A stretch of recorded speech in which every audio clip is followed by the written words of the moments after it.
ছাত্রীরা, আজকে আমাদের ক্লাস 12-এর অনলাইন ক্লাস। এখানে আজকে আমরা আলোর প্রতিসরণের প্রিজম পড়ব। এই অংশটা আমরা ক্লাস 10-এ খানিকটা পড়েছিলাম, আজকে আরও অনেক ডিটেলসে আমরা এখানে পড়ব। তাহলে চলো শুরু করা যাক। প্রিজম, দেখো বোর্ডে আমি প্রিজমের একটা স্ট্রাকচার এঁকে রেখেছি। দেখা যাচ্ছে যে ABCEFG এটা একটা প্রিজম। যে প্রিজম কি আসলে প্রিজম হচ্ছে একটা স্বচ্ছ সমসত্ব মাধ্যম দ্বারা গঠিত প্রতিসারক মাধ্যম, যেখানে আলো পড়লে প্রতিসরণ ঘটবে। এইরকম এই যে প্রিজম ম্যাক্সিমাম ক্ষেত্রেই কাঁচের হয়, সমসত্ব স্বচ্ছ মাধ্যম, যার একটা তলে আলো পড়ে অপর তল থেকে আলোর প্রতিসরণ ঘটে। তাহলে এই যে প্রিজম, এই প্রিজমের অ্যাপ্লিকেশন কি, প্রিজমের আলো পড়ে কিভাবে তার প্রতিসরণ ঘটে, প্রিজমের ব্যবহারিক প্রয়োগগুলো কি কি আছে, আমাদের কোনো আর কি কি শিখতে হবে, অনেক কিছুই আমরা প্রিজমের এখানে পড়ব। আর একটা কথা বলি, প্রিজমে তোমরা আমাদের একটা প্র্যাকটিক্যালও আছে ক্লাস 12-এ, সেটা আস্তে আস্তে আমি বলবো যে কোন জায়গাটা থেকে প্র্যাকটিক্যালের ব্যাপারটা ঘটবে আর কি, প্র্যাকটিক্যাল আমাদের করতে হবে। তাহলে আমরা দেখে নিচ্ছি একটা প্রিজমের স্ট্রাকচার। তাহলে দেখতে পাচ্ছি একটা প্রিজমের মোট 5টি তল, 3টে আয়তাকার তল আর 2টো ত্রিভুজাকৃতি তল। তাহলে দেখো দুটো সাইডের যে তল দুটো রয়েছে, মাঝের এই অংশটাকে আমি আপাতত বাদ দিচ্ছি। তাহলে ABC আর FHE এই দুটো হচ্ছে ত্রিভুজাকার তল প্রিজমের। আর যে 3টে তলের কথা বললাম,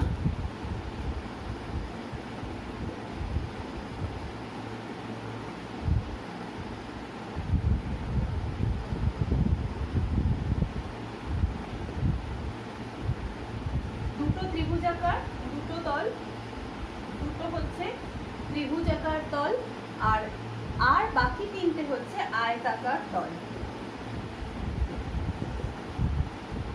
বাকি 3টে। তাহলে মোট হলো কিন্তু 5টা তল। এই আয়তাকার তলের বৈশিষ্ট্য কি? এই আয়তাকার তলের কি হয় না, একটা তল ভূমি আর বাকি যে দুটো তল থাকে, সেই দুটো তলের একটা তল দিয়ে আলোকরশ্মি আপতিত হয়, একটা তলে আলোকরশ্মি আপতিত হয়, তারপর প্রতিসরণ ঘটে এবং অপর যে আয়তাকার তলটা রয়েছে সেখান থেকে আলো কি হয়, নির্গমন ঘটে আর কি। তাহলে দুটো তলকে আমরা বলবো প্রতিসারক তল। অর্থাৎ এখানে আমরা মনে রাখবো, প্রথম একটা তলের উপর প্রিজমটা দাঁড়িয়ে রয়েছে আর বাকি দুটো তলের একটা তল দিয়ে আলো ঢুকে অপর তল দিয়ে বেরোচ্ছে। সুতরাং এই মোটামুটি গঠনটা যদি আমরা মনে করি, তাহলে একটা হচ্ছে দুটো ত্রিভুজাকার এবং 3টে আয়তাকার তল। এইবার আমরা যদি একটু ভালো করে দেখি, এখানে যে তলটার উপর প্রিজমটা দাঁড়িয়ে রয়েছে সেটা কি, অর্থাৎ ভূমি, প্রিজমের ভূমি, সেটা যদি আমরা একটু নামটা দিকে রেখেছি যেহেতু দেখতে সুবিধে হবে, BCEH। তাহলে আমি একটু লিখছি, BCEH হচ্ছে প্রিজমের ভূমি। নেক্সট হচ্ছে যে দুটো প্রতিসারক তল, একটা তলে আলো পড়বে অপর তল দিয়ে বেরোবে, সেটা ধরো এই দিকের তলটা যেটা বোর্ডের দিকে আছে ABHF, 1 নম্বর তল হচ্ছে ABHF। আর একটা যে তল প্রতিসারক সেটা হচ্ছে তোমাদের দিকে বা সামনের দিকে বোর্ডের ACEF। আর দুটো প্রতিসারক তল যে লাইন দিয়ে যুক্ত সেটা হচ্ছে প্রিজমের ধার। সেটা তাহলে এখানে দেখো ABHF আর ACEF এই দুটো তল AF এই লাইনটা দিয়ে যুক্ত, ঠিক আছে? তাহলে এটা হচ্ছে কি না, প্রিজমের ধার, প্রিজমের ধার। এইবার এই ত্রিভুজাকার যে তলটা, আমরা দুটি ত্রিভুজাকার তল কথাটা বলছি, সেই তলটা প্রিজমের ধারের সঙ্গে যে কোণ করে তাকে বলা হয় অ্যাঙ্গেল অফ প্রিজম বা প্রিজমের প্রতিসারক কোণ। তাহলে অ্যাঙ্গেল, এখানে আমি এই নাম দিচ্ছি, এটা হচ্ছে প্রতিসারক কোণ। 90 ডিগ্রি প্রিজম যখন আমরা ব্যবহার করব, সেটা হয়ে যাবে কি না, প্রিজমের 90 ডিগ্রি প্রতিসারক কোণের প্রিজম। আবার ধরো যখন 60 ডিগ্রি হবে, তখন কিন্তু এটা তার প্রতিসারক কোণ 60 ডিগ্রি। তাহলে এরকম বিভিন্ন আমরা প্রিজম পাবো, যাদের প্রতিসারক কোণ আলাদা আলাদা, এবং সেক্ষেত্রে সেই প্রতিসারক কোণের ওপর প্রতিসরণের কোনো ব্যাপার আছে কি না, প্রতিসরণ অন্যরকমভাবে কিনা, সেটাও আমরা আস্তে আস্তে পড়বো। তাহলে মোটামুটি আমরা বুঝেছি একটা প্রিজম যেটা প্রতিসারক মাধ্যম, যার উপর আলো পড়লে প্রতিসৃত হবে। এই প্রিজম 5টি তল দিয়ে গঠিত, 2টো ত্রিভুজাকার ও 3টি আয়তাকার তল। দুটো তলের দুটো প্রতিসারক তল থাকবে, সেই প্রতিসারক তল যে লাইন দিয়ে যুক্ত একে অপরের সঙ্গে তাকে বলা হয় প্রিজমের ধার। প্রিজমের ধার আর প্রিজমের যে একটা তল, যে ত্রিভুজাকার তল, তার সঙ্গে যে কোণ করছে তাকে প্রতিসারক কোণ করছে। এবারে তুমি যদি প্রিজমটাকে এই বরাবর, ধার বরাবর লম্বভাবে, ভূমির ওপর লম্বভাবে তুমি যদি স্লাইস করো মানে যদি আমরা একটা স্লাইস ওখান থেকে নিই, অর্থাৎ ওকে যদি ওইভাবে ছেদ করা হয়, তাহলে যে ছেদটা পাবো সেটা হচ্ছে একটা ত্রিভুজাকার ছেদ। এবং সেই ত্রিভুজাকার ছেদ, এখানে আমি সেটাই মাঝখানে এটা এনেছি, দেখো তার নাম কি দিয়েছি এখানে, GID। এটাকে বলা হচ্ছে প্রধান ছেদ। তাহলে আমরা মনে রাখবো যে ত্রিভুজের একটা প্রিজমের প্রধান ছেদ যেটা, সেটা একটা ত্রিভুজ। এবং যাবতীয় সমস্ত আঁকা ডেরিভেশন আমরা এইরকম শুধু একটা প্রধান ছেদ নিয়ে কাজটা করবো। কারণ দেখো গোটা প্রিজমেকে সমস্ত ব্যাখ্যা করাটা সম্ভব নয়, কারণ প্রিজম একটা 3D পিকচার, সেটা আঁকা কিন্তু সম্ভব নয়। তোমরা প্রিজম নিয়ে যখন কাজ করবে তখন হাতে নিয়ে দেখতে পারবে। আমার কাছে কোনো প্রিজম নেই, নাহলে আমি দেখাতাম তোমাদেরকে। ফলে আমরা চলো শুরু করি। এরপর আমরা যেটা পড়বো যে প্রিজম তাকে যে ইউজ করা হচ্ছে, অর্থাৎ একটা প্রিজমের ইউজেস, প্রথমেই আমরা সেটা পড়ে নিই। এখন আমরা পড়বো পূর্ণ প্রিজমের ব্যবহার, অর্থাৎ প্রিজমকে যখন পূর্ণ প্রতিফলক প্রিজম হিসাবে ব্যবহার করা হচ্ছে। প্রথমেই বলে দিই, পূর্ণ প্রতিফলক প্রিজম বলতে আমরা কি বুঝি। কোনো প্রিজম যেটা সমসত্ব স্বচ্ছ কাঁচ দিয়ে তৈরি, সেই রকম কোনো প্রিজম যদি সমদ্বিবাহু ত্রিভুজ এবং সমকোণী ত্রিভুজ, সমদ্বিবাহু সমকোণী ত্রিভুজ হয় এবং তার উপর যদি আলো পড়ে তাহলে পূর্ণ প্রতিফলন ঘটে। এই ধরনের যে প্রিজম তাকেই বলা হচ্ছে পূর্ণ প্রতিফলক প্রিজম। এর প্রচুর ব্যবহার বা বাস্তবিক জীবনে হয়, সেগুলো আমরা আসছি একটা একটা করে। তাহলে এই পূর্ণ প্রতিফলক প্রিজমের সংজ্ঞাটা আমরা মনে রাখবো। কোনো সমসত্ব স্বচ্ছ কাচের তৈরি প্রিজম যদি সমদ্বিবাহু সমকোণী ত্রিভুজ হয়, যার মধ্যে আলো পড়ে আলোর কি হয় না পূর্ণ প্রতিফলন ঘটে, সেই ধরনের প্রিজমকে পূর্ণ প্রতিফলক প্রিজম বলছে। এইবার পূর্ণ প্রতিফলন প্রিজমের ক্ষেত্রে কি হয় আমরা দেখব যে একে বিভিন্ন ক্ষেত্রে যেহেতু ব্যবহার করা হচ্ছে, কখনো কখনো আলোকে ঘোরানোর প্রয়োজন হয়, অর্থাৎ যে দিক থেকে আলো আসছে আলোকে 90 ডিগ্রি অ্যাঙ্গেলে ঘুরিয়ে দেওয়ার প্রয়োজন হয়। আবার যেদিক থেকে আলো আসছে সেই দিকেই আলোকে ব্যাক করিয়ে দেওয়া যায় প্রিজম দিয়ে, অর্থাৎ আলোক রশ্মির চ্যুতি ঘটানো হয়। তাহলে এই চ্যুতি কীরকম না, 90 ডিগ্রি চ্যুতি ঘটানো সম্ভব প্রিজমের দ্বারা, 180 ডিগ্রি চ্যুতি ঘটানো সম্ভব, আবার 0 ডিগ্রি কোনো চ্যুতি না ঘটিয়েই আলোক রশ্মি যেদিক থেকে এসেছিল ওই দিক বরাবরই চলে গেল। এবং এর ব্যবহারিক প্রয়োগগুলো আমরা একটা একটা করে বলছি। তাহলে প্রথমেই আমরা বললাম কি একটা পূর্ণ প্রতিফলক প্রিজম, সেটা কি না সমদ্বিবাহু সমকোণী একটা প্রিজম। তাহলে তার প্রধান ছেদটা কি হবে, যার দুটো বাহু পরস্পর সমান এবং দুটো যে প্রতিসারক তল, যে ত্রিভুজের যে দুটো তল, যেটা একটা কোণ তৈরি করেছে, অর্থাৎ প্রতিসারক কোণটা 90 ডিগ্রি। তাহলে দেখো তখন আমরা আঁকবো কীরকমভাবে, আমি প্রিজমটা আঁকছি।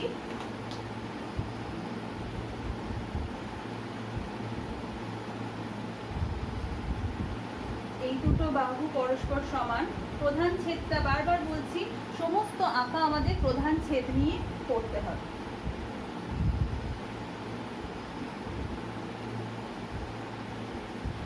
তাহলে এটা হচ্ছে একটা পূর্ণ প্রতিফলক প্রিজমের প্রধান ছেদ। তাহলে এই দুটো তল হচ্ছে প্রতিসারক তল, আলোক এটা 90 ডিগ্রি দেখেই বুঝতে পারছি, আর এই দুটো বাহু হচ্ছে পরস্পর সমান, সমদ্বিবাহু সমকোণী, নাম দিয়ে দিই ABC। এইবার আলোক রশ্মিকে আমরা কি করব, প্রথম যে ছবি 90 ডিগ্রি চ্যুতি ঘটাবো। তার জন্য আলোকে আমরা কিভাবে ফেলবো, প্রথম যে প্রতিসারক তল AB তার উপর আলোক রশ্মিকে আমি এইভাবে ফেললাম।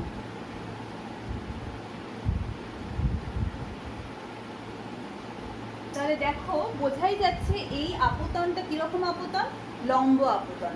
লম্ব আপতন, একটা তলে যদি লম্বভাবে আলোক রশ্মি পড়ে, প্রতিসরণের নিয়ম কি, লম্বভাবেই সে দ্বিতীয় মাধ্যমে প্রবেশ করবে, আমরা আগে শিখে এসেছি। সুতরাং এবি তলে পড়ে ও কিন্তু ভেতরে লম্বভাবেই ঢুকে পড়বে, এবং যখন সে পড়বে অপর যে তলটা আছে এসি তল, সেই তলে এইভাবে পড়লো। এখন দেখো আমি যদি ওই তলের ওপর অভিলম্ব টানি, আমাকে অভিলম্ব টানতে হবে, তাহলে অভিলম্বটা অর্থাৎ ওই তলের ওপর আমি 90 ডিগ্রি করে একটা অভিলম্ব টানলাম, তাহলে এই কোণটা কি কোণ, আপতন কোণ হলো দ্বিতীয় তলে। এখন এটা যদি 90 ডিগ্রি হয় তাহলে এই কোণটা কত ডিগ্রি আর এই কোণটা কত ডিগ্রি, কারণ দুটো হচ্ছে সমদ্বিবাহু সমকোণী, তাহলে এটাও 45 ডিগ্রি, এটাও কিন্তু 45 ডিগ্রি। তাহলে ভালো করে যদি দেখি, তাহলে এই যে ছোট ত্রিভুজটা তৈরি হয়েছে, পিকিউ রশ্মিতে পড়েছে, আমি এটাতে ডিটেলসে বলছি। তাহলে কিউ বিন্দুতে এই কোণটা কি হচ্ছে 90 ডিগ্রি লম্বভাবে পড়েছে, তাহলে এটাও 45 ডিগ্রি অলরেডি, তাহলে এই কোণটা কত ডিগ্রি হবে, 45 ডিগ্রি, তাহলে এটা কিন্তু 45 ডিগ্রি হলো। তাহলে দেখো অভিলম্বের সঙ্গে যে কোণটা পড়েছে সেই কোণটা কত ডিগ্রি হবে, এটাও কিন্তু 45 ডিগ্রি হবে। তাহলে যেই আলোক রশ্মি এসি তলে পড়লো তাহলে কিন্তু তার আপতন কোণের মান কত হয়ে গেল, 45 ডিগ্রি। এখন আমরা মনে রাখতে হবে প্রিজমের যে কাঁচ দিয়ে তৈরি, সেই কাঁচের কি হয় না, সংকট কোণ 42 ডিগ্রির মতন হয়। অর্থাৎ আলোক রশ্মি যখন কাঁচ থেকে বায়ু মাধ্যমে প্রবেশ করবে তখন 42 ডিগ্রি কোণে যদি পড়ে আপতিত হয়, তাহলে কিন্তু তার কি হবে, 42 ডিগ্রি করে করলে আমরা জানি সংকট কোণের নিয়ম অনুযায়ী প্রতিসারক তল ঘেঁষে যাবে, কিন্তু এখানে কি হচ্ছে 45 ডিগ্রি বলছে, অর্থাৎ সংকট কোণের থেকে কি হয়ে যাচ্ছে, বড় হয়ে যাচ্ছে সংকট কোণের থেকে। তাহলে থিটা সি থেকে কি হচ্ছে 45 ডিগ্রিটা বড় হয়ে যাচ্ছে, তাহলে বড় কোণে যখনই পড়বে তাহলে কি ঘটবে, তার কিন্তু পূর্ণ প্রতিফলন ঘটবে। সুতরাং 45 ডিগ্রি পড়ে সে কিন্তু আর ওই তল দিয়ে বেরোবে না, সে করবে আবার ওই মাধ্যমেই ফিরে আসবে, কারণ এখানে টোটাল ইন্টারনাল রিফ্লেকশন হচ্ছে। ফলে ও 45 ডিগ্রি কোণ যখন করবে, তখন আমি ছবিটা এইভাবেই আঁকছি, তখনও এইভাবে এসে বিসি তলে পড়লো। এটা কত ডিগ্রি, এটা 45 ডিগ্রি, যেহেতু এটাও কিন্তু 45 ডিগ্রি। তাহলে আমি একটু সংক্ষেপে পুরো ব্যাপারটা বলি। প্রথমে আলোক রশ্মি এবি তলে পিকিউ পথে পড়লো, লম্ব আপতন, তারপর ওইভাবেই সোজা প্রবেশ করলো এসি তলে গিয়ে ধরো পিকিউ আর বিন্দুতে আপতিত হলো, আর বিন্দুতে আপতন কোণ কত, 45 ডিগ্রি আমরা দেখলাম এই হিসেবটা করে।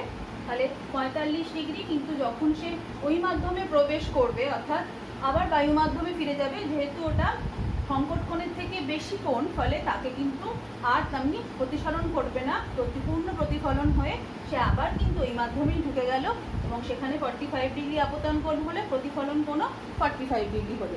যেই এখানে 45 ডিগ্রি কোণেও ঘুরলো আলোটা, তাহলে কি হবে, এখন এই যে বিসি তলে ভেতরে রশ্মিটা এসে পড়লো, রশ্মির আপতনটা কিরকম হবে দেখো, অবশ্যই লম্ব আপতন হবে। সুতরাং লম্বভাবে পড়ে আবার কিন্তু ও লম্বভাবে কি বেরিয়ে গেল।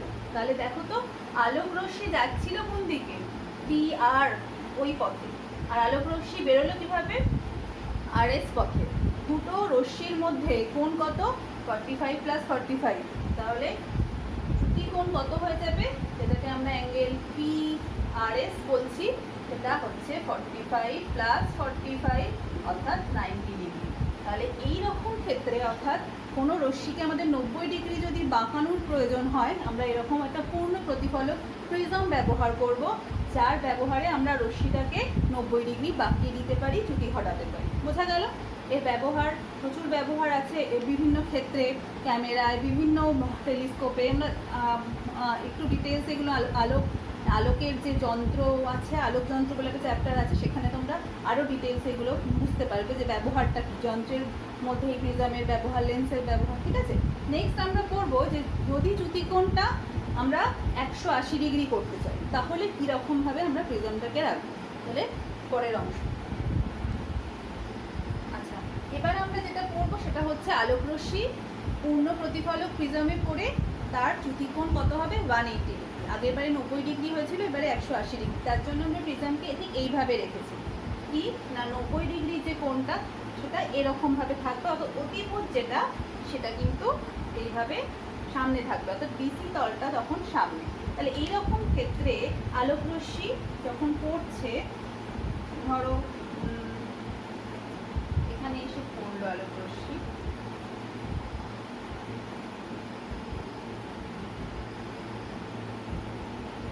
একইভাবে আগেরটার মতন লম্ব আপতন ঘটলো, ভেতরে সি এর তলে গিয়ে যখন পড়বে 45 ডিগ্রি কোণে পড়ছে। এটা 42 থেকে আমি আর রাখছি না, ওই ছোটো অংশটা আগের বারই দেখেছি যে অভিলম্বের সঙ্গে 45 ডিগ্রি কোণ হচ্ছে আপতন কোণ, যেটা 42 থেকে বেশি, সংকট কোণের থেকে বেশি, ফলে আভ্যন্তরীণ পূর্ণ প্রতিফলন ঘটবে এবং ঘটে যখন দ্বিতীয় তলে পড়বে 90 ডিগ্রি পুরো ঘুরে যাবে, তখনও কিন্তু ও 45 ডিগ্রি কোণে পড়ছে এবং ওই একইভাবে আভ্যন্তরীণ পূর্ণ প্রতিফলন ঘটবে ও এইভাবে বেরিয়ে পড়বে। ঠিক আছে, অর্থাৎ আমরা এখানে যদি ছোট্ট করে এঁকেও দিই তোমাদের অসুবিধা যাতে না হয়, এই কোণটা 45, এটাও 45, আভ্যন্তরীণ পূর্ণ প্রতিফলন। এই তলে গিয়ে যখন পড়লো, এই তলের অভিলম্বের সঙ্গে ও কোণ করলো কত ডিগ্রি, ও 45 ডিগ্রি কোণ করলো এবং একইভাবে 45 ডিগ্রি প্রতিফলন কোণ পূর্ণ আভ্যন্তরীণ পূর্ণ প্রতিফলন ঘটিয়ে যে পথে এসেছিল তার উল্টো দিকে, মানে ওই দিকেই ফিরে গেল, শুধু অ্যারোটা অপোজিট। তাহলে এখানে আমি তো একটা রে এঁকেছি, এখানে যদি কোনো বস্তুকে রাখতাম, ধরো একটা অবশিষ্ট বস্তু, মানে উল্টো একটা বস্তুকে যদি আমি রাখতাম, সেই জন্য আমি এই অংশটা আঁকতে চাইছিলাম না, জটিল হয়ে যাবে না কারণে, তাহলে আমি এই অংশটা মুছে দিলাম। তাহলে দেখো কি হয়,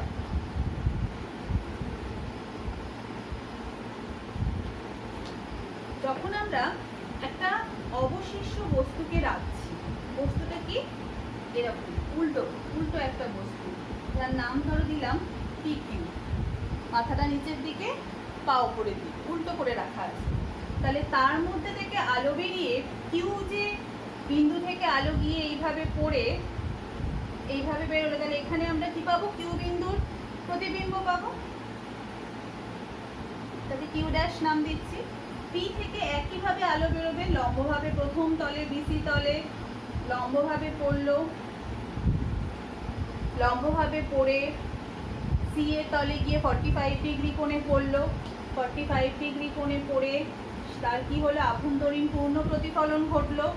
আভ্যন্তরীণ পূর্ণ প্রতিফলন ঘটার পর সে এবি তলেও 45 ডিগ্রি কোণে আপতিত হলো এবং এখানেও আভ্যন্তরীণ পূর্ণ প্রতিফলন ঘটলো। মানে আমার ছবিটা যাই হোক এখানে আঁকা বাঁকা হয়েছে, তাহলে এখানে আমরা দেখব কি হচ্ছে, এই অংশটা একটু ছোট বড় হয়ে গেছে, আমরা এখানে একটা উল্টো প্রতিবিম্ব পাবো, অর্থাৎ এখানে আমি কি পাবো না কিউটা ওপরের দিকে,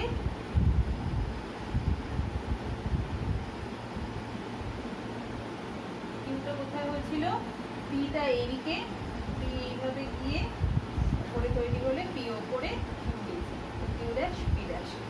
এখানটায় আমার মনে হয়েছে প্রথমেই আঁকাটা আমার ভুল হয়েছে, সি এর আর এবিটা ছোট বড় হয়ে গেছে, এটা তো সমদ্বিবাহু সমকোণী বারবার বলছিলাম, সেই জন্যই ছবিটা এইখানটার একটু বড় হতো। যাই হোক, তাহলে এরকমভাবে পড়ে আলোকরশ্মির কী হবে দেখতেই পাচ্ছি, 45 + 45, এখানে 90 ডিগ্রি চ্যুতি ঘটলো ডেল্টা 1, আর এই তলে গিয়েও তাই 45 + 45 90 ডিগ্রি। তাহলে মোট চ্যুতি কত ঘটছে, মোট চ্যুতি হয়ে যাচ্ছে দুটো তলে দুবার 90 ডিগ্রি হচ্ছে, একটা সি এ তলে 90 ডিগ্রি চ্যুতি আর একটা হচ্ছে এবি তলে 90 ডিগ্রি চ্যুতি, এবং কিউপি অবশিষ্টটা হয়ে যাচ্ছে পি ড্যাশ কিউ ড্যাশ সমশীর্ষ। তাহলে অবশিষ্টটা সমশীর্ষ প্রতিবিম্ব হয়ে যাচ্ছে, আর মোট চ্যুতি হয়ে যাচ্ছে কত 180 ডিগ্রি। তার মানে রের শুধু অভিমুখটা চেঞ্জ হয়ে যাচ্ছে, এদিক থেকে যাচ্ছিল এখন এই দিকে ফিরে আসছে। তাহলে দুটো একই লাইনের এই কোণটা কত হয় আমরা জানি 180 ডিগ্রি। সুতরাং এখানে আমরা দেখলাম যে 180 ডিগ্রি আমি আলোক রশ্মিকে এইরকম ভাবে ব্যবহার করলে প্রিজমকে ঘোরানো যায়। আচ্ছা, এখানে কিরকম এটা আরেকটা ব্যবহার কি, এটাকে সমশীর্ষ গঠনকারী প্রিজমও বলে। মানে কি, আমরা কোনো অবশিষ্ট ছবি পেয়েছি, তাকে আমাদের সমশীর্ষ, তাকে সোজা করতে হবে। তখন এই ধরনের প্রিজমের এইরকম কোনো যন্ত্র যেটা এইভাবে প্রিজমটাকে লাগানো রয়েছে, যেমন বাইনোকুলার হতে পারে, কোনো দূরবীক্ষণ যন্ত্র হতে পারে, তাহলে এইরকম ক্ষেত্রে আমরা ব্যবহার করে অবশিষ্টটাকে সমশীর্ষ করতে পারি। তাই একে আরেকটা নাম কি, সমশীর্ষ গঠনকারী প্রিজম। ঠিক আছে, নেক্সট এবার দেখব যে প্রিজমকে আমরা এই প্রিজমটাকে ব্যবহার করে 0 ডিগ্রি আমরা চ্যুতি ঘটাতে পারি এবং সেখানেও অবশিষ্টকে সমশীর্ষ করতে পারি। এখন আমরা দেখব যে পূর্ণ প্রতিফলক প্রিজমের সাহায্যে রশ্মির চ্যুতি 0 ডিগ্রি, অর্থাৎ যেদিক থেকে আসছিল সেদিকেই যাবে। তার মানে কোনো কোণই হচ্ছে না দুটো রশ্মির আপতন, এর মধ্যে আপতন এবং নির্গমনের মধ্যে। এবং সেক্ষেত্রেও আমরা একেও একটা কাজে ব্যবহার করতে পারি। কি কাজ না, এখানে আমরা একটা সমশীর্ষকে কি করতে পারি, অবশিষ্টকে সমশীর্ষ বা সমশীর্ষকে অবশিষ্ট করতে পারি। তাহলে দেখো, আমরা ফার্স্টে একটা প্রিজম এঁকেছি, এটা 90 ডিগ্রি দেখেই বোঝা যাচ্ছে। তাহলে এবিসি হচ্ছে প্রধান ছেদ। তাহলে এখন আমরা, এটা হচ্ছে 90 ডিগ্রি, তাহলে এবি তল আর এসি তল হচ্ছে প্রতিসারক তল। এখন আলোক রশ্মি লম্বভাবে এসে পড়লো, একটা বস্তু আছে, যে বস্তুটা ধরো আমি নাম, একটা অবশিষ্ট বস্তু, ছোট্ট একটা অবশিষ্ট বস্তু আছে পি কিউ। ঠিক আছে, পি কিউ, তার থেকে কিউ বিন্দু থেকে আলোক রশ্মি গিয়ে এখানে পড়লো। কিন্তু এখানে তো এই তলের ওপর যে আপতন ঘটলো সেটা কিন্তু কি লম্ব আপতন নয়। কেন না, এখানে আলোক রশ্মি যদি অভিলম্ব টানি,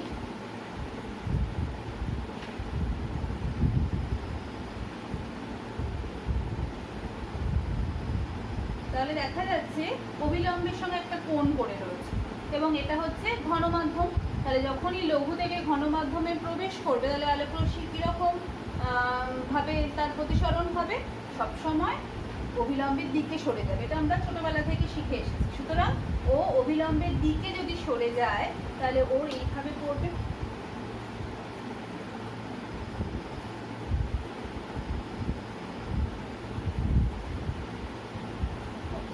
আলোক রশ্মি পড়লো, পড়ে লঘু থেকে ঘনতে আপতিত হয়ে ঘনমাধ্যমে সে অভিলম্বের দিকে সরে গেল। এইবার যতই ও এখানে পড়ুক, ওর আপতন কোণের থেকে প্রতিসরণ কোণটা ছোট হোক, এই আপতনে কিন্তু ওর সবসময় 42, অর্থাৎ এই মাধ্যমে সংকট কোণের থেকে বেশি করে ও আপতিত হবে। তাহলে এখানে কি হবে, আভ্যন্তরীণ পূর্ণ প্রতিফলন ঘটবে এবং আভ্যন্তরীণ পূর্ণ প্রতিফলন ঘটার ফলে ও যে কোণে, এই তলটাতে বিসি তলে যে কোণেও আপতিত হবে সেই কোণেই কিন্তু ও প্রতিসৃত ঘটবে। এবং তারপর ওর প্রতিসরণ ঘটে ও কোথায় গিয়ে পৌঁছলো, এসি তলে, নির্গমন তলে বা আরেকটা প্রতিসরক তলে গিয়ে পৌঁছলো। এবং সেখানে গিয়ে ও ওই একইভাবে ওখানে যদি অভিলম্ব টানি, তাহলে অভিলম্বের সঙ্গে যে কোণ করে পড়েছে, এখন ঘন থেকে লঘুতে যাচ্ছে, তাহলে সবসময় অভিলম্ব থেকে দূরে সরে যাবে। সুতরাং এরকম ভাবে ও বেরিয়ে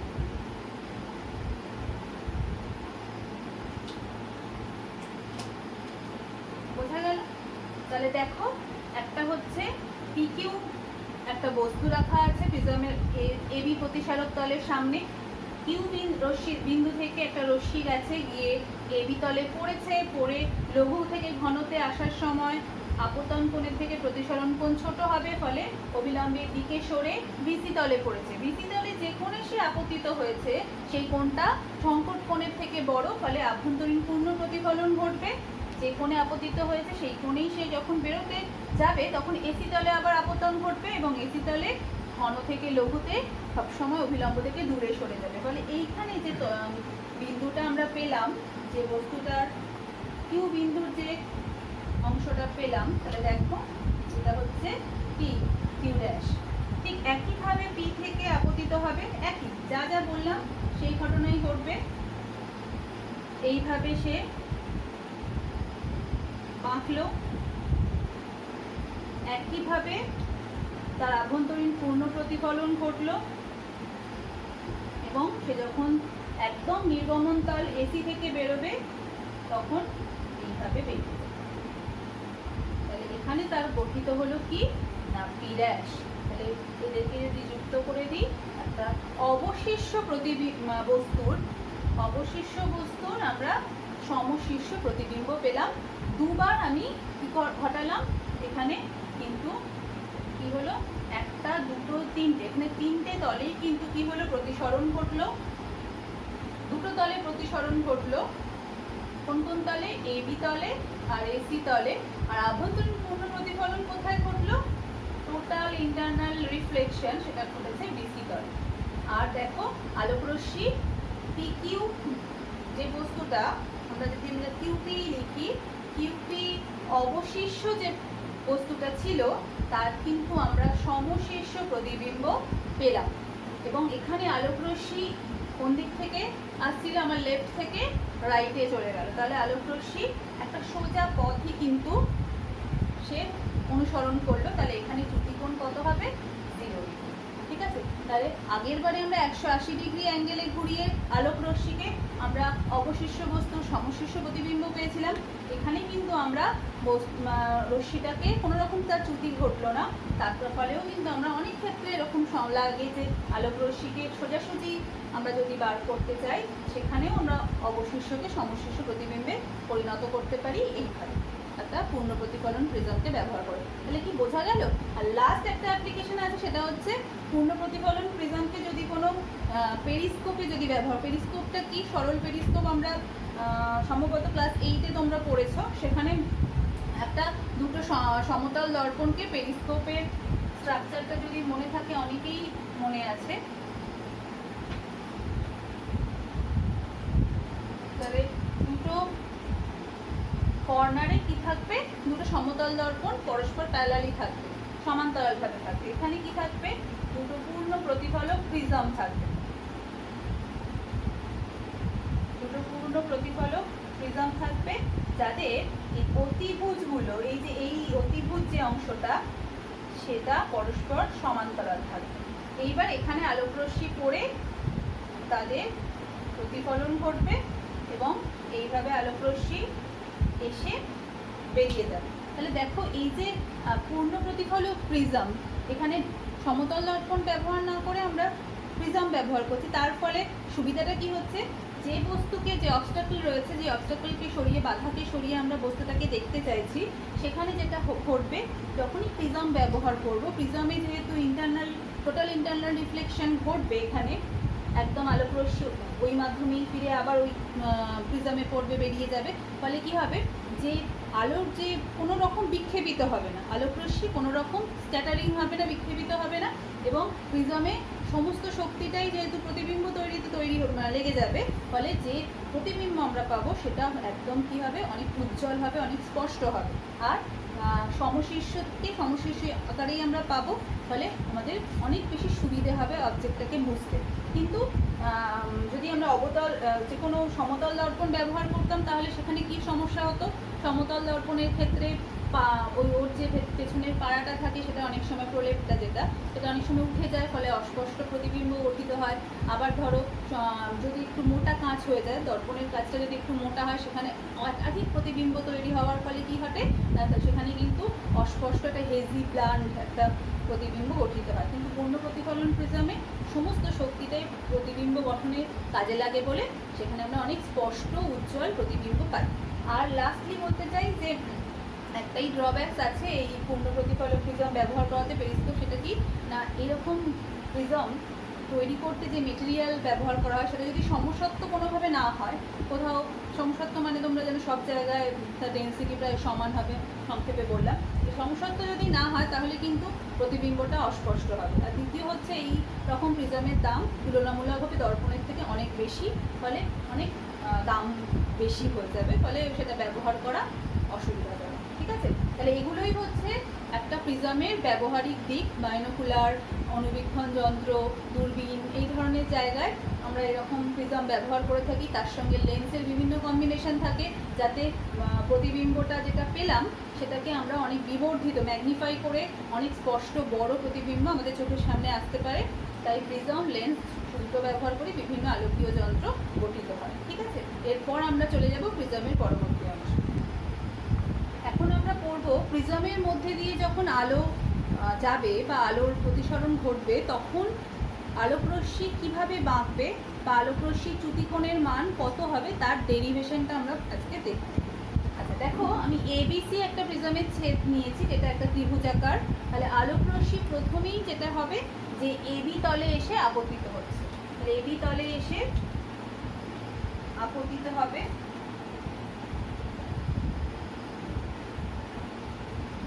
ধরো পি কিউ রশ্মি, তাহলে কিউ বিন্দুতে আমাদের কি করতে হবে, একটা অভিলম্ব অঙ্কন করতে হবে।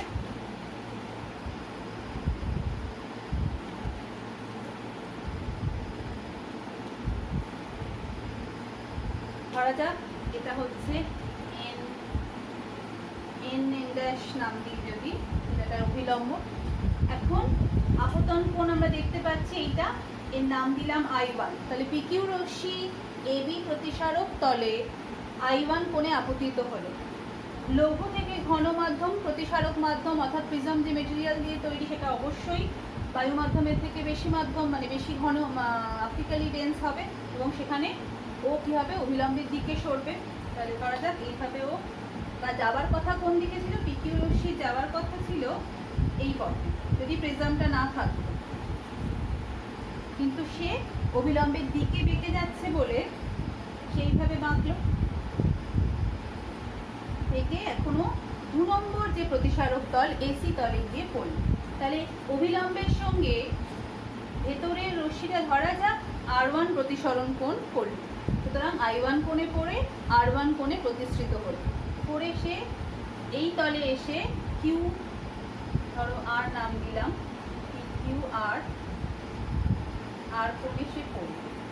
ঠিক আছে, এবারে আর কোণে যখন সে আপতিত হচ্ছে তখন ওখানেও তার প্রতিসরণ ঘটবে দ্বিতীয় তলে। তাহলে এখানে আমাকে একটা অভিলম্ব টানতে হবে।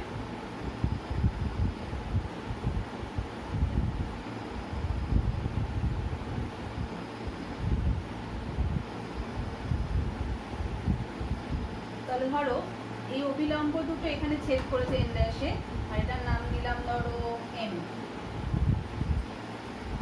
তাহলে এম এন ড্যাশ এসি তলে অভিলম্ব। তাহলে এই অবস্থায় ও যে কোণে এখানে এসে পড়লো তাকে আমি R2 নাম দিচ্ছি। তাহলে R2 কোণে ঘন মাধ্যম থেকে লঘু মাধ্যমে এসি তলেও আপতিত হলো। তাহলে বোঝাই যাচ্ছে যখন ঘন থেকে লঘুতে যাচ্ছে তাহলে যে প্রতিসরণ কোণটা সেটা এই কোণের থেকে আপতন কোণের থেকে বড় হবে বা অভিলম্ব থেকে দূরে সরে যাবে, ফলে সে কিন্তু তার যাওয়ার কথা ছিল এই পথে। এটা না আঁকলেও চলতো, আমি তোমাদের বোঝানোর জন্য তাও আঁকছি। তার ওইভাবে চলে যাওয়ার কথা ছিল, কিন্তু সে প্রতিসরণের জন্য বেঁকে যাবে এবং এইভাবে সে বাঁকবে। আর এখন যে নতুন কোণটা তৈরি হলো, নির্গমন কোণ বলতে পারি, বা দ্বিতীয় তলের প্রতিসরণ কোণ, তাকে I2 বলছি। তাহলে পুরো বিষয়টা পরিষ্কার হলো। আর একবার বলছি, এবিসি একটা প্রিজমের প্রধান ছেদ। এবি প্রতিসারক তলে পিকিউ রশ্মি I1 আপতন কোণে আপতিত হলো, তার ফলে প্রতিসরণের ফলে R1 কোণ গঠন হলো ভেতরে, এবং ভেতরে যখন আলোক রশ্মিটা গিয়ে এসি তলে গিয়ে, যেটা দ্বিতীয় প্রতিসারক তল, সেখানে আর বিন্দুতে আপতিত হলো, সেক্ষেত্রে আপতন কোণের মান কত হলো, R2। R2 কোণে পড়ে সে যখন দ্বিতীয় তল থেকে বেরোবে, তার যে প্রতিসরণ ঘটবে আর বিন্দুতে, সেক্ষেত্রে দেখা গেল ঘন থেকে লঘুতে যাওয়ার ফলে তার প্রতিসরণ কোণটা বড় হবে আপতন কোণের থেকে, ফলে R2 থেকে I2 বড়, অভিলম্ব থেকে দূরে সরে গিয়ে সে RS পথে প্রতিষ্ঠিত হলো। ঠিক আছে, তাহলে এই ঘটনাটা ঘটলো। এখানে আরো দুটো জিনিস শিখেছি। এন এন ড্যাশ হচ্ছে এবি তলে অভিলম্ব, পারপেন্ডিকুলার এবি, আর একটা হচ্ছে M N dash perpendicular A C. এখানে প্রিজমের প্রতিসারক কোণ কোনটা? Angle A, angle of prism. আর কি আপতন কোণ, এটা আমরা মোটামুটি বুঝেছি। এখন দেখো আমি যেটা বারবার বলছিলাম, আলোক রশ্মি যাচ্ছে কোন দিকে? পিকিউ পথে। প্রিজম না থাকলে তার চলে যাওয়ার কথা ছিল এই দিকে, তাহলে এটা নাম দিলাম টি, পিটি পথে চলে যাওয়ার কথা ছিল, কিন্তু সে গেছে কোন দিকে? আর এস পথে। তাহলে দুটো রশ্মি, মানে যে রশ্মি এদিকে দেওয়ার কথা ছিল সেদিক থেকে সে বেঁকে গেছে। তাহলে আপতিত রশ্মি আর নির্গমন রশ্মির মধ্যে যে কোণ সেটা হচ্ছে চ্যুতিকোণ। সুতরাং এখন আমি যদি একে পেছনের দিকে বাড়াই, বর্ধিত করি, তাহলে এখানে গিয়ে ছেদ করে।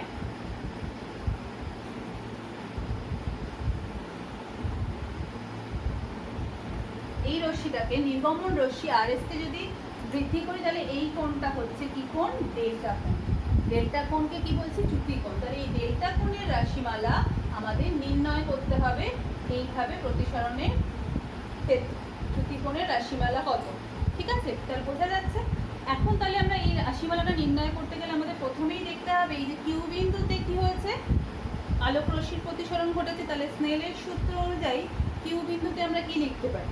মানে আচ্ছা, ওটার আগে আমরা যেটা বলতে চাই যে এই যে ডেল্টা কোণটা পেলাম, সেই ডেল্টা কোণটা দেখো তো, এই যে ত্রিভুজটা, এইখানটা যদি এটা নাম দিই, এটার নাম ধরো কিউ আর, ধরো একটা এক্স, ত্রিভুজ কিউ আর এক্স। এই ত্রিভুজের ডেল্টা কোণটা কি? ডেল্টা কোণ হচ্ছে একটা বহিস্থ কোণ, এই বাহুটার বহিস্থ কোণ। এবং আমরা সেই ক্লাস 8-এ পড়েছিলাম উপপাদ্য যে কোনো ত্রিভুজের বহিস্থ কোণ অন্তস্থ বিপরীত কোণের সমষ্টির সমান। তাহলে অন্তস্থ বিপরীত কোণ দুটো কোনটা? এই কোণটা আর এই কোণটা। তাহলে এই কোণটার মান কত? ভালো করে দেখো, এই কোণটা, টোটাল কোণটা I1, তাহলে I1 থেকে R1 বাদ, তার মানে এই যে কোণটা, অর্থাৎ অ্যাঙ্গেল ডেল্টা কোণ, যেটার নাম দিচ্ছি ডেল্টা ইজিক্যাল টু কি হয়ে যাবে? এই কোণটা, এই যে এই কোণটা, এই কোণটার নাম কি? X Q N dash, X Q N dash, অন্তস্থ বিপরীত কোণের যোগফলের সমষ্টি। আর এই কোণটাও তাই, এই টোটাল কোণটা,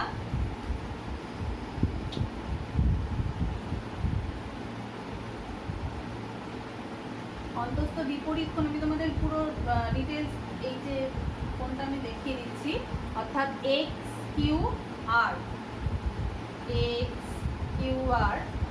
এই এক্স কিউ আর কে পেতে গেলে আমার ওই এক্স কিউ এন ড্যাশ থেকে এই কোণটা বাদ দিতে হবে, সেটাই আমি বলছিলাম। তাহলে এই কোণটা পেতে গেলে আমাকে এই টোটাল কোণটা থেকে R1 বাদ দিতে হবে। টোটাল কোণটা কি? I1, I1 থেকে R1 বাদ দিতে হবে। সুতরাং এক্স কিউ আর এই কোণটার কিছুই না, I1 মাইনাস R1। বোঝা গেল কি? আর একবার বলছি, এটা হচ্ছে ত্রিভুজ, ত্রিভুজের বহিস্থ কোণ অন্তস্থ বিপরীত কোণের যোগফলের সমান। তাহলে একটা কোণ এইটা, আর একটা কোণ কোনটা? এক্স আর কিউ, এক্স আর কিউ, এই দুটো অন্তস্থ কোণের যোগফল হলো প্রথম অন্তস্থ কোণ, অর্থাৎ এই কোণটা হচ্ছে টোটাল কোণটা থেকে, এই যে টোটালটা থেকে R1টা বাদ, R1টা বাদ দিলে টোটালটা হচ্ছে I1, আর R1 থেকে I1 থেকে R1 বাদ দিলে হয় I1 মাইনাস R1। তাহলে প্রথম কোণটা পেয়ে গেলাম। ঠিক একইভাবে দ্বিতীয় কোণটা কি? দ্বিতীয় কোণটাও হয়ে যাবে, এখানে টোটালটা হচ্ছে I2, I2 থেকে R2 বিয়োগ। ঠিক আছে, তাহলে দুটোকে একটু সাজিয়ে নাও, অর্থাৎ I1 plus I2 minus common নিলে R1 প্লাস R2। তাহলে ডেল্টার ভ্যালু আমরা এখন পেয়ে গেলাম কি? ডেল্টার ভ্যালু পেয়ে গেলাম I1 plus I2 minus R1 plus R2। ঠিক আছে, এইবার দেখো এই যে একটা চতুর্ভুজ আমরা পাচ্ছি ছবিটাতে, ছবিটাতে এ কিউ এন ড্যাশ আর, এ কিউ এন ড্যাশ আর, এই যে চতুর্ভুজটা এ কিউ এন ড্যাশ আর, এই চতুর্ভুজের চারটে কোণের যোগফল। চতুর্ভুজের কি চারটে কোণের যোগফল? 360 ডিগ্রি। তাহলে দেখো ফার্স্ট কোণটা কি? এ কোণ। এই কোণটার নাম কি? এই যে গোটাটা, অর্থাৎ এ কিউ এন ড্যাশ, যেহেতু এন এন ড্যাশটা এবি এর উপর লম্ব, সুতরাং এ কিউ এন ড্যাশ হচ্ছে 90 ডিগ্রি। আচ্ছা, পরেরটা কি? এন ড্যাশ, এই যে কিউ এন ড্যাশ আর, বা আমরা শুধু এন ড্যাশ লিখছি। আর ফোর্থ কোণটা কি? ফোর্থ কোণটা হচ্ছে এন ড্যাশ আর এ, অর্থাৎ এই গোটা কোণটা, যেটা কিন্তু কি একটা অভিলম্ব। বুঝছো, এন ড্যাশ এমটা যেহেতু এই তলের উপর অভিলম্ব, তাহলে এই টোটাল কোণটা কিন্তু হয়ে যাবে 90 ডিগ্রি। এটা হয়ে যাচ্ছে 360 ডিগ্রির সঙ্গে সমান। ঠিক আছে, তাহলে এই জায়গাটাতে আমি একটু এই অংশগুলো মুছে দিই, ছবিটা হয়ে গেছে। তাহলে আবারও বলছি, এ কিউ এন ড্যাশ আর একটা চতুর্ভুজ, সেই চতুর্ভুজের কি হচ্ছে, সেই চতুর্ভুজের চারটে কোণের যোগফল সবসময় 360 ডিগ্রি হবে। একটা কোণ এ, একটা কোণ এন ড্যাশ, বাকি যে দুটো কোণ আছে এই কোণটা আর এই কোণটা, এই দুটো হচ্ছে 90 ডিগ্রি করে। সুতরাং তাহলে এখন কি পাওয়া যাচ্ছে দেখা যাক। কোণ পাওয়া গেল angle A plus angle N dash is equal two 180 degree. এটা 1 নম্বর। ঠিক আছে, এইবার এই ত্রিভুজটা দেখি, কিউ এন ড্যাশ আর, ত্রিভুজ কিউ এন ড্যাশ আর, এই ত্রিভুজের কি ঘটনা ঘটছে? তিনটে কোণের যোগফল কত? 180 ডিগ্রি।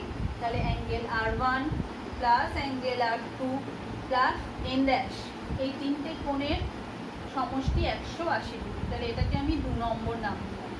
তাহলে চতুর্ভুজ থেকে একটা অংশ পেলাম, ত্রিভুজ থেকে একটা অংশ পেলাম। এবার দুটোকে যদি কম্পেয়ার করি, দুটোরই মান 180 ডিগ্রি, তাহলে দুটো একে অপরের সঙ্গে সমান। তাহলে আমরা লিখতে পারি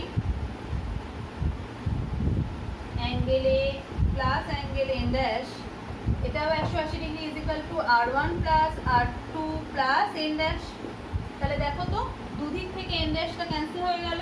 তাহলে আমরা লিখতে পারি angle A is equal to R one plus R, তার মানে এই যে প্রতিসারক কোণ আর কিছুই না, আর ওয়ান আর টুর সঙ্গে সমান হলো।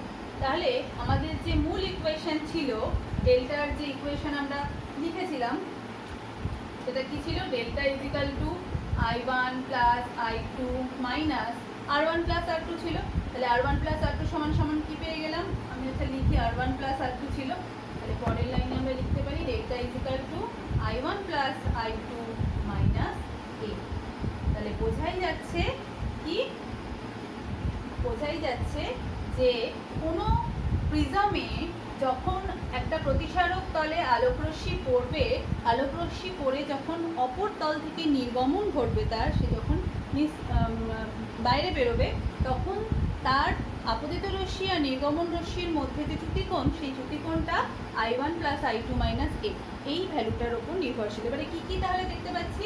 প্রথমেই মনে হবে I1 এর ওপর, আপতন কোণের ওপর নির্ভরশীল, তারপরে হচ্ছে I2-র ওপর নির্ভরশীল, আর একটা হচ্ছে A এর ওপর নির্ভরশীল। এবারে দেখো, আমি এখানে একটা কথাই বলতে চাই, I1 আর I2, মানে I2টা কিন্তু I1 এর ওপর নির্ভরশীল খানিকটা। কেন না, যে কোণে আমি আলোকরশ্মিকে ফেলবো সেই কোণটা আসল, মানে আমার হাতে আছে, মানে আপতন কোণটা। কিন্তু I2 কোণটা কিন্তু যখন বেরোবে তখন কিন্তু সেটা I1 যেরকম হবে তার সঙ্গে I2 কোণটাও সেরকমই হবে। তার মানে কি, ধরো আমি তো এখন আলোকরশ্মিকে এবি তলে ফেলেছি, যদি আমরা আলোকরশ্মিকে এসি তলে ফেলতাম, কোন কোণে?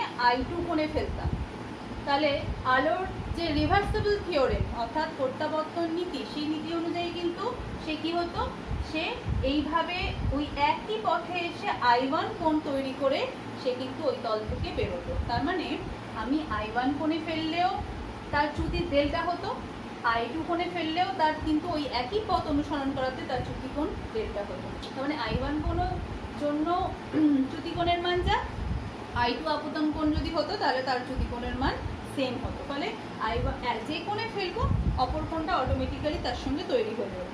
সুতরাং কোনো প্রিজমের আলোকরশ্মির চ্যুতি সবসময় আপতন কোণ ও প্রিজমের প্রতিসারক কোণের ওপর নির্ভরশীল। এবং আমরা যদি এরকম, আমাদের এটাই হচ্ছে প্র্যাকটিক্যালে রয়েছে ক্লাস 12-এ, যে আমরা বিভিন্ন আপতন কোণ আলোকরশ্মি ফেলবো প্রিজমের ওপর, প্র্যাকটিক্যালি করব, এবং তার জন্য ডেল্টাটা কিভাবে তৈরি হবে সেই ডেল্টাটা আমরা মাপবো।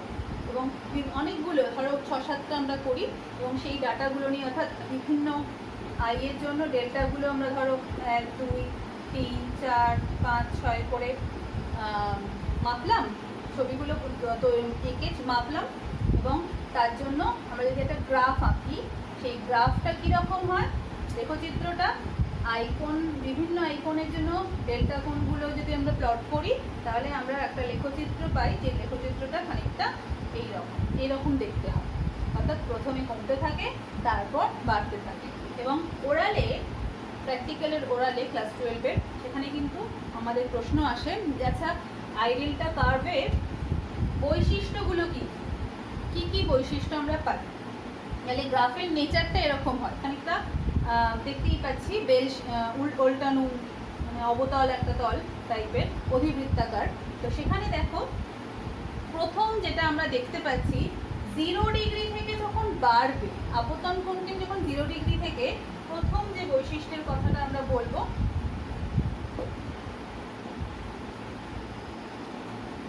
0 ডিগ্রি কোণ থেকে যখন আপতন কোণকে আস্তে আস্তে বাড়াবো বৃদ্ধি করব তখন কি হবে, চ্যুতি কোণের মানটা যখন নিচের দিকে আসছে এরকম ভাবে নামছে, তাহলে চ্যুতি কোণের মানটা কমবে।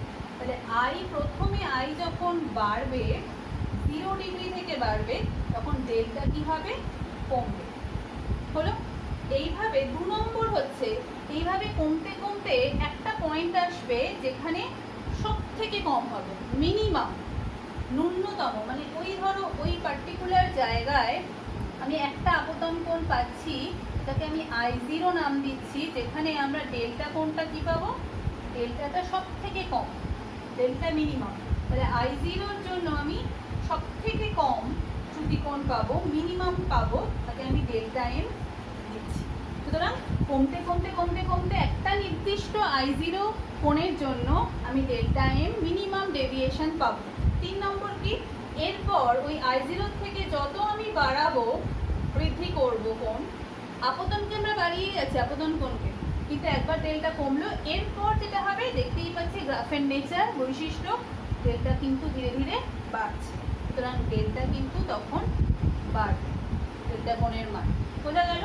4 নম্বর দেখো, এখানে আমি যদি এই যে একটা লাইন দিয়ে একটা আইকনের অক্ষের সঙ্গে যদি একটা লাইন দিয়ে আমি এটাকে কাট করি তাহলে দুটো পয়েন্ট পাবো, যে দুটো পয়েন্টে কি দেখা যাচ্ছে, এখানেও ডেল্টার ভ্যালু যা, এই যে ডেল্টার একটা নির্দিষ্ট মান আছে, এখানেও ডেল্টার ভ্যালু তাই, কিন্তু দুটো জায়গায় I1 আর I2 যদি নাম দিই, দুটো আলাদা আলাদা আপতন কোণের জন্য, এটা যদি ধরো এইখানে আমি নাম দিলাম ডেল্টা, এই পয়েন্টটা এ পয়েন্ট যদি নাম দিই I1 ডেল্টা এর স্থানাঙ্ক, আর এটা হচ্ছে যদি বি পয়েন্ট নাম দিই তাহলে এর স্থানাঙ্ক হচ্ছে I2 ডেল্টা। তাহলে দুটো আলাদা আলাদা আপতন কোণের জন্য একই ডেল্টা আমি পাচ্ছি, একই মিনিমাম একই ডেভিয়েশন পাচ্ছি রেজাল্টে।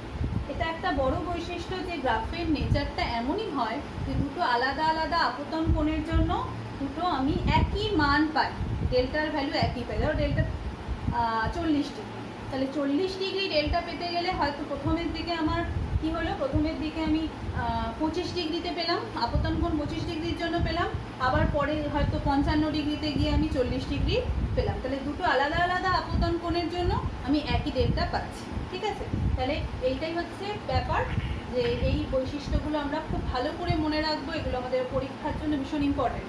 আচ্ছা, এখানে তাহলে মিনিমাম ডেভিয়েশন একটা বেশ ভালো জোরালো পয়েন্ট, যে একটা মিনিমাম ডেভিয়েশনে কিন্তু কি হচ্ছে দেখতেই পাচ্ছি I1টা কমছে, I2টাও এখানে কমে যাচ্ছে, তার মানে I1 = যখন I2 হয়ে যাচ্ছে তখনই আমরা কিন্তু ডেল্টাটা কি হয়ে যাচ্ছে সব থেকে মিনিমাম।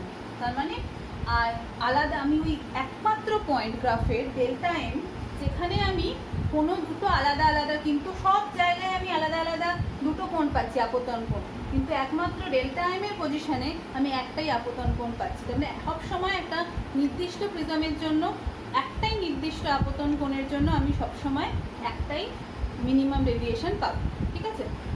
এটাই হচ্ছে পয়েন্ট। এবার এই মিনিমাম ডেভিয়েশনের শর্ত কি, ব্যাপারটা যদি একটু বুঝতে চাই তাহলে দেখো বলছি, ধরা যাক এই ছবিটা, দুটো ছবিই থাক। ধরা যাক পিকিউ কোণে আলোক রশ্মি পড়ছে, পিকিউ আপতন রশ্মি I1 কোণে পড়ছে, I2 কোণে নির্গমন হচ্ছে, এরকম ছবিটা আঁকা আছে, ঠিক আছে। এবারে তাহলে এখান থেকে আমি ডেল্টার ভ্যালুটা এক্ষুনি বার করলাম, I1 plus I2 minus A। এখন ঠিক আলোর প্রত্যাবর্তন নীতি, যদি আমি এই অ্যারোটাকে চেঞ্জ করি, তাহলে যে পথে সে আগের বারে পড়েছিল অ্যারোটাকে চেঞ্জ করে দিলাম, মানে এখন আমি I2 কোণে ফেললাম, ফেলে আমি I1 কোণে পাচ্ছি। এবং আমি ধরছি যে এই I1 কোণে ফেলার ফলে আমি মিনিমাম ডেভিয়েশন পেয়েছি, এবং তাহলে একইভাবে I2 কোণে ফেলার জন্য আমার মিনিমাম ডেভিয়েশন পেতে হবে। তাহলে এখানে কি হবে, I2 minus I1 minus I1 plus minus A। তাহলে দেখো আমি দুটো আলাদা আলাদা কোণ, একটা I1 কোণ, একটা I2 কোণ, দুটো সমীকরণ হয়তো সেম, কিন্তু দুটো আলাদা আলাদা কোণের জন্য আমি একটাই ডেল্টা এম পাচ্ছি। কিন্তু গ্রাফের নেচার আমাকে কি বলছে, যে একটা আপতন কোণের জন্য গ্রাফ, আমি কিছু আঁকি না, গ্রাফের নেচারই বলে দিচ্ছে এই পয়েন্টে কিন্তু দুটো আই নেই, একটাই আই আছে। তাহলে আমাকে যদি এই দুটো ইকুয়েশনকে সমান হতে হয় এবং একটাই ডেল্টা এম আমাকে হতে হয়, তাহলে কি হতে হবে, এই সমীকরণ দুটোতে I1 ইকুয়াল টু I2 হতে হবে। তাহলে এটা একটা ব্যাখ্যা যে কেন একটাই কোণে সবসময়, একটাই আপতন কোণের জন্য আমি ডেল্টা এম বা মিনিমাম ডেভিয়েশন ন্যূনতম চ্যুতি পাবো। আর একটা কি, আমরা এই সমীকরণ থেকে যদি দেখি, ডেল্টা এম পেতে গেলে I1 প্লাস I2 এই কোণটা আমাদের কি হতে হবে, মিনিমাম হতে হবে। কারণ এটা কি, এ হচ্ছে একটা অ্যাঙ্গেল অফ প্রিজম, যে এটা কিন্তু একটা প্রিজমের জন্য সবসময় নির্দিষ্ট। তাহলে এই I1 প্লাস I2-র ভ্যালুটাকে যদি আমার মিনিমাম হতে হয়, তাহলে আমরা তাকে ম্যাথমেটিক্যালি কিভাবে প্রুভ করতে পারি, ভালো করে দেখো। লিখতে পারি I1 কে লিখতে পারি রুট I1 স্কোয়ার, I2 কে লিখতে পারি root over I2 square. A square plus B স্কোয়ারের কি ফর্মুলা, A মাইনাস B তার হোল স্কোয়ার প্লাস 2AB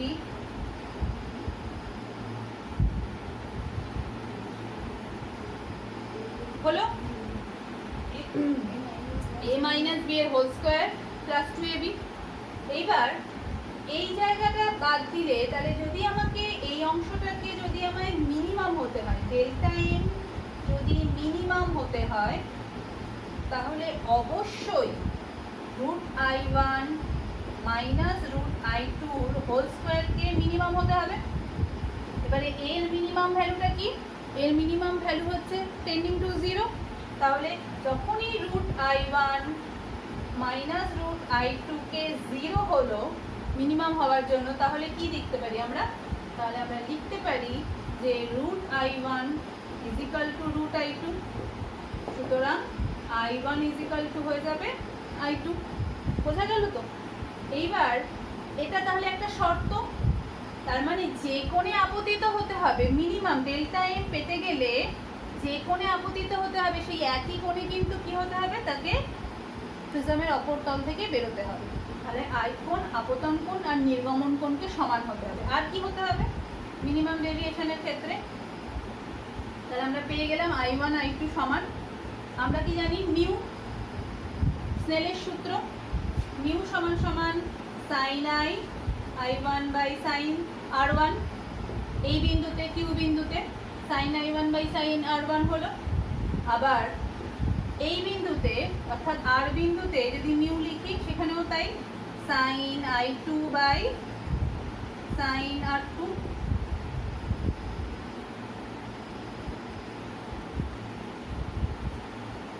তাহলে দেখো আমি দুটো মিউ পেয়েছি।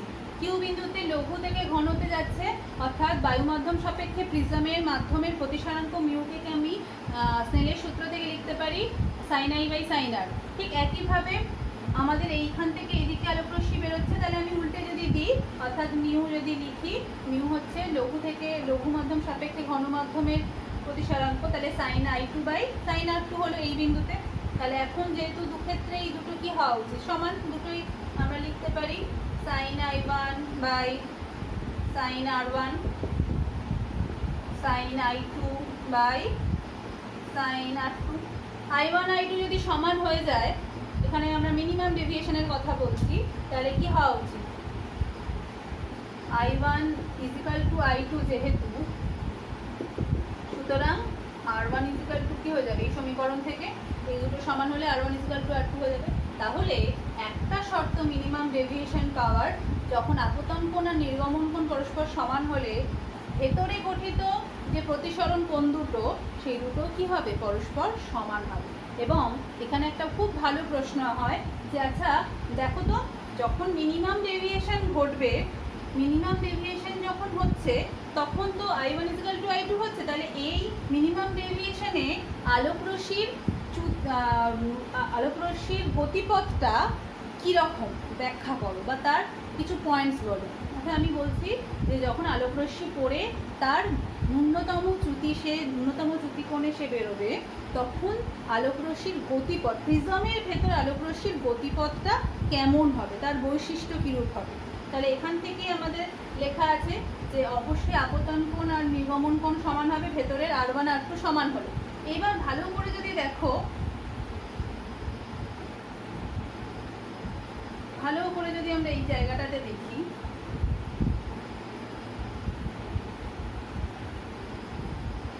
এটা R1, এটা R2।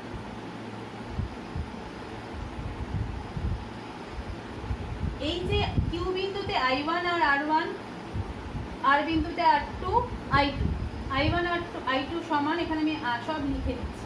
এটাও I1 লিখে দিলাম, এই R2টাকেও R1 লিখে দিলাম। তাহলে দেখো এই কোণটা কি হওয়া উচিত? এই দুটো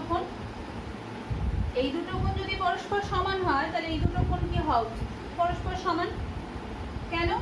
ওই যে অভিলম্ব, এটা অভিলম্ব থেকে R1 বাদ দিলাম, এই অভিলম্ব থেকে R1 বাদ দিলাম, দুটো পরস্পর সমান হলে এই কোণ দুটো পরস্পর সমান। তাহলে এই যে ত্রিভুজটা, কি নাম ত্রিভুজটার? AQR। এই ত্রিভুজটার দুটো কোণ সমান হলে তাহলে এটা সমদ্বিবাহু ত্রিভুজ। তাহলে সমদ্বিবাহু ত্রিভুজের এই বাহু দুটো কি হওয়া উচিত? পরস্পর সমান। সুতরাং আমরা লিখতে পারি AQ = AR। ঠিক আছে, AQ = AR। নেক্সট, যদি এই প্রিজমটা একটা সমদ্বিবাহু প্রিজম হয়, অর্থাৎ AB = সমদ্বিবাহু বা সমবাহু প্রিজম হয়, তাহলে AB = AC হয়। যদি সমবাহু প্রিজম হয়, তাহলে দুটো প্রতিসারক তল পরস্পর সমান। তাহলে আমরা যদি এখন যেটা লিখতে পারি, আমরা লিখতে পারি, মনে পড়ে কিনা দেখি তোমাদের, যে AQ বাই এই দুটোকে জাস্ট ডিভাইড করে দিলাম, AQ কে AB দিয়ে ভাগ করলে যে অনুপাত আমরা পাবো, ভাগফল পাবো, AR কে AC দিয়ে ভাগ করলে সেই ভাগফল পাবো। অর্থাৎ এই বাহুটা সঙ্গে টোটাল বাহুটার অনুপাত আর এই অংশের সঙ্গে টোটালটার অংশের অনুপাত আসলে কোন থিওরেমকে অ্যাপ্লাই করছে? অর্থাৎ কোনো ত্রিভুজের এইটা আর ভূমি পরস্পর কি হয়, সেক্ষেত্রে যদি দুটো ত্রিভুজের দুটো বাহুর অনুপাত পরস্পর সমান হয়, তাহলে তাদের ভূমি দুটো পরস্পর কি হয়? সমান্তরাল হয়। এটা সম্ভবত 9-এই পড়েছো, ক্লাস 9-এ বা 10-এ কোথাও পড়েছো। দুটো ত্রিভুজের দুটো বাহুর অনুপাত পরস্পর সমান হলে তাদের ভূমিগুলো, অর্থাৎ QR কি হয়ে যায়? BCর সঙ্গে এই ত্রিভুজের ভূমি QR, এই ত্রিভুজের ভূমি BC, এরা পরস্পর সমান্তরাল হয়। আর আরেকটা কি হয়? আরেকটা দেখো, এই যে এইখানে এটাকে আমি যদি Δ1 নাম দিই, কেন Δ1? আলোকরশ্মি যাওয়ার কথা ছিল এদিকে, বেঁকে গেছে, প্রতিসরণের জন্য বেঁকে গেছে। আবার এখানে এটাকে যদি Δ2 নাম দিই, তাহলে আলোকরশ্মি দ্বিতীয় ক্ষেত্রে যাওয়ার কথা এইদিকে, সে বেঁকে গেছে এইদিকে। তাহলে দুবার প্রতিসরণ চ্যুতি ঘটেছে, এবং এই দুটো চ্যুতি হচ্ছে মোট ডেল্টা, যে ডেল্টাটাকে নিয়ে আমরা এতক্ষণ বললাম I1 + I2 - A। তাহলে দেখো এই যে Δ1 এর ভ্যালু কি হয়? আগেই আমরা দেখেছি I1 - R1, টোটালটা I1, তার থেকে R1 বাদ। আর Δ2 কি হয়? I2 - R2। তাহলে দেখো I1 I2 আর R1 R2 যদি সমান হয় মিনিমাম ডেভিয়েশনের ক্ষেত্রে, তাহলে Δ1 = Δ2 হয়। তাহলে আমরা এত কিছু কেন করছি? রশ্মির গতিপথ বর্ণনা করব বলে। তাহলে 1 নম্বর ব্যাখ্যা, যখনই আলোকরশ্মি কোনো প্রিজমে আপতিত হয়ে তার মিনিমাম ডেভিয়েশন বা ন্যূনতম চ্যুতি তার ঘটবে, প্রথমেই সে কিভাবে তার গতিপথটা, প্রিজমের ভেতর তার গতিপথটা প্রতিসম হবে। প্রতিসম মানে কি? ধার থেকে যে বিন্দু শেষে আপতিত হলো, অর্থাৎ তার দূরত্ব কত? এ কিউ, এই যে এখানে লেখা ছিল, যে বিন্দুতে আপতিত হয়ে সে ভেতরে ঢুকছে, অপর বিন্দু দিয়ে যখন সে বেরোচ্ছে, অর্থাৎ আর বিন্দু দিয়ে, তারও দূরত্ব কিন্তু কি হবে? সমান হবে, অর্থাৎ এ কিউ ইজিক্যাল টু এ আর হচ্ছে, তাই তো? আর এ কিউ ইজিক্যাল টু এ আর। তাহলে প্রথম হচ্ছে 1 নম্বর পয়েন্ট কি? তার গতিপথটা প্রতিসম হবে, যে পথে যে বিন্দুতে এসে ঢুকলো ওই একই দূরত্বের বিন্দু দিয়ে সে বেরোবে। 2 নম্বর হচ্ছে রশ্মিটা প্রিজমের ভেতরে যে পথে গেল সেই পথটা ভূমির সঙ্গে সমান্তরাল হবে। এই যে 2 নম্বর পয়েন্ট, ভূমির সঙ্গে সমান্তরাল হবে। আর 3 নম্বর পয়েন্ট কি? 3 নম্বর পয়েন্ট হচ্ছে এইখানে যে দুটো বিন্দুতে, আপতন ও নির্গমন বিন্দুতে কি হবে না, মোট যে চ্যুতিটা সেটা সমভাবে বণ্টিত হবে। মোট চ্যুতিটা সমভাবে বণ্টিত হবে। মোট চ্যুতি যদি ডেল্টা হয় তাহলে ডেল্টা ইজিক্যাল টু আসলে কি?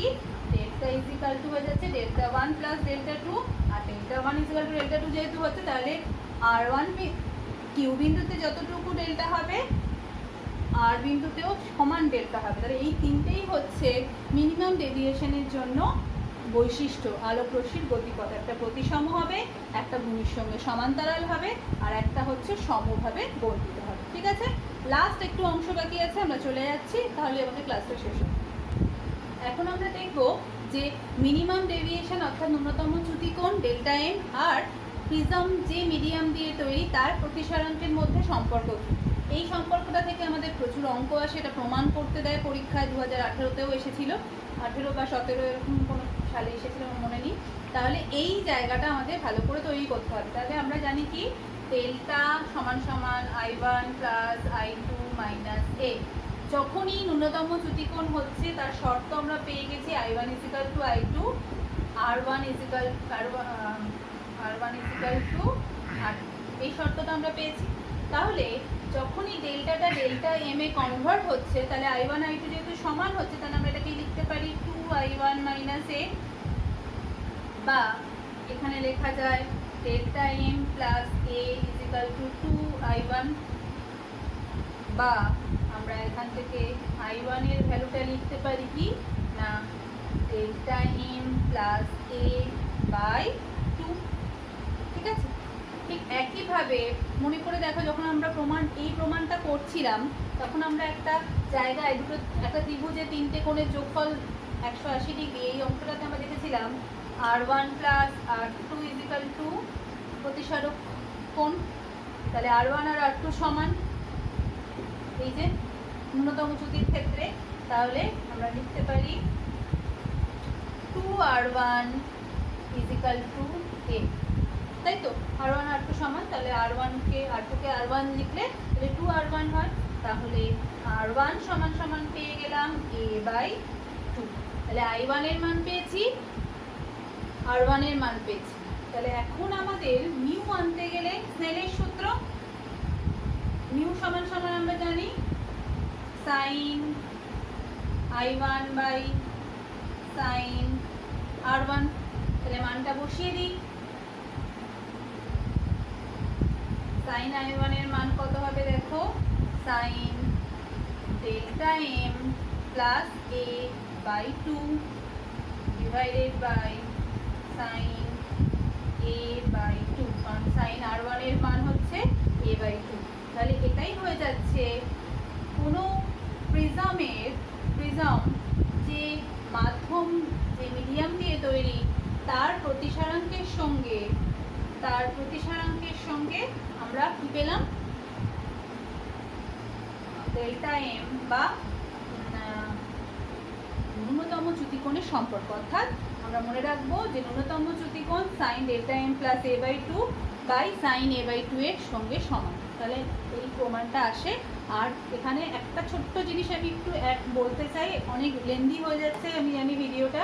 সেটা কি না, একটা প্রিজম যখন আমি বায়ু মাধ্যমে রাখছি তখন কি না তার চারপাশের মিডিয়ামটা কি হচ্ছে লঘু মাধ্যম। তাহলে লঘু থেকে ঘনতে গেলে আলোক রশ্মি আমরা দেখলাম যে ছবিটাতে আমরা বারবার দেখেছি যে আলোক রশ্মি এইভাবে ভূমির দিকে বেঁকে যাচ্ছে নির্গমন রশ্মিতে। কিন্তু এই জিনিসটাই যদি অন্য হতো, অর্থাৎ আমি যদি এমন একটা প্রিজম নিতাম যে প্রিজমটার মিডিয়ামের যে প্রতিসারাঙ্ক তাকে যেখানে আমি ডুবিয়ে রেখেছি বা যে মিডিয়ামে রেখেছি তার প্রতিসারাঙ্কের থেকে কম, অর্থাৎ প্রিজম লঘু মাধ্যম আর তার চারপাশে ঘন মাধ্যম রয়েছে, তখন কিন্তু আলোক রশ্মি তখন কিন্তু গতিপথটা কি হয়ে যাবে, উল্টো হয়ে যাবে, অর্থাৎ ভূমির দিকে না গিয়ে তখন আলোক রশ্মির গতিপথ এরকম হবে। ঠিক আছে, এরকম পরীক্ষায় কিন্তু ছোট ছোট প্রশ্ন দেয় যে যদি পাশের মিডিয়ামটা প্রিজমের মিডিয়ামের থেকে ঘন হয় তাহলে গতিপথের কীরকম, গতিপথ কেমন হবে এঁকে দেখো। তখন আমাদের সব সময় এরকম ছবি আঁকতে হবে যে আলোক রশ্মি পড়বে, পড়ে কিন্তু সে ভূমির দিকে না বেঁকে গিয়ে শীর্ষ কোণের দিকে বেঁকে যাবে। আর এক্ষেত্রে নর্মাল ক্ষেত্রে লঘু হলে আর এটা যদি ঘন হয় তাহলে ভূমির থেকে কী হবে, ভূমির দিকে কিন্তু সে নির্গমন রশ্মি বেঁকে যাবে। ঠিক আছে, আরও ছোট ছোট বিভিন্ন প্রশ্ন ওয়ার্কশিটে রয়েছে, তোমরা করার চেষ্টা করবে, না পারলে আমায় জিজ্ঞেস করবে। Thank you.